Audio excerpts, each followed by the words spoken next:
പശ്ചിമേഷ്യൻ സംഘർഷം ഏറെക്കുറെ അവസാനിക്കാൻ പോകുന്നു എന്ന ഒരു പ്രതീതി ലോകത്തിന് മുഴുവൻ ഉണ്ടായിരുന്നു. അമേരിക്കയും ഇറാനും ഇസ്രയേലും തമ്മിലുള്ള ചർച്ചകൾ പുരോഗമിച്ചു കൊണ്ടിരിക്കുകയാണ്. എന്നാൽ അടുത്തൊന്നും പശ്ചിമേഷ്യൻ സംഘർഷം അവസാനിക്കാൻ പോകുന്നില്ല.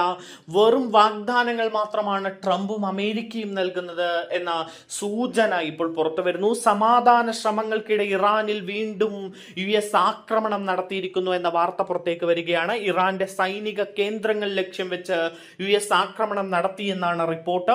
ഹോർമൂസ് കടലിടുക്കിലും പേർഷ്യൻ ഗൾഫിലും US ആക്രമണങ്ങൾ നടന്നതായി ഇറാനിയൻ മാധ്യമങ്ങൾ തന്നെ റിപ്പോർട്ട് ചെയ്യുകയാണ്.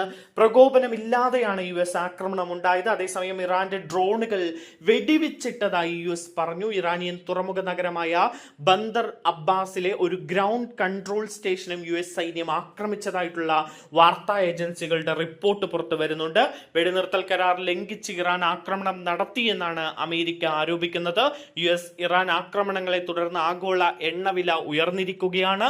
ഇറാനിയൻ സൈനിക കേന്ദ്രത്തിൽ US വീണ്ടും വ്യോമാക്രമണം നടത്തിയെന്ന റിപ്പോർട്ടുകൾക്ക് പിന്നാലെ വ്യാഴാഴ്ച രാവിലെ എണ്ണവില ഏകദേശം 2% ഉയർന്നത്. ബ്രന്റ് ക്രൂഡ് ഓയിൽ ബാരലിന് $1.90 ഉയർന്നിട്ടുണ്ട്. 2.02% വർധനയാണ് ഉണ്ടായിരിക്കുന്നത്. നിലവിൽ ബാരലിന് $96.19 വില. അതിനിടെ ഇറാൻ അനുകൂല നിലപാട് സ്വീകരിച്ചു എന്നാരോപിച്ച് ഒമാനെതിരെ ഭീഷണിയുമായി അമേരിക്കൻ പ്രസിഡന്റ് ഡൊണാൾഡ് ട്രംപ് രംഗത്തെത്തിയിരുന്നു. ഹോർമൂസിന്റെ നിയന്ത്രണം ആരും ഏറ്റെടുക്കേണ്ട എന്ന് പറഞ്ഞാണ് ട്രംപ് പ്രതികരിച്ചത്.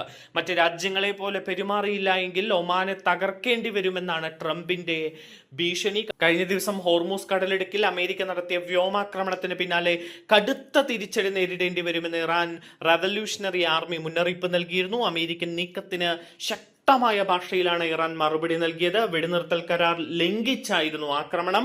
ഇറാനിലെ മിസൈൽ വിക്ഷേപണ കേന്ദ്രങ്ങൾക്കും ബോട്ടുകൾക്കും നേരെ സ്വയം രക്ഷാർത്ഥമാണ് ആക്രമണം നടത്തിയത് എന്നാണ് US വാദം. എന്തായാലും പശ്ചിമേഷ്യയിലെ സമാധാന ചർച്ചകൾ നടക്കുന്നതിനിടെയാണ് ഈ ആക്രമണം എന്നത് ശ്രദ്ധേയമാണ്.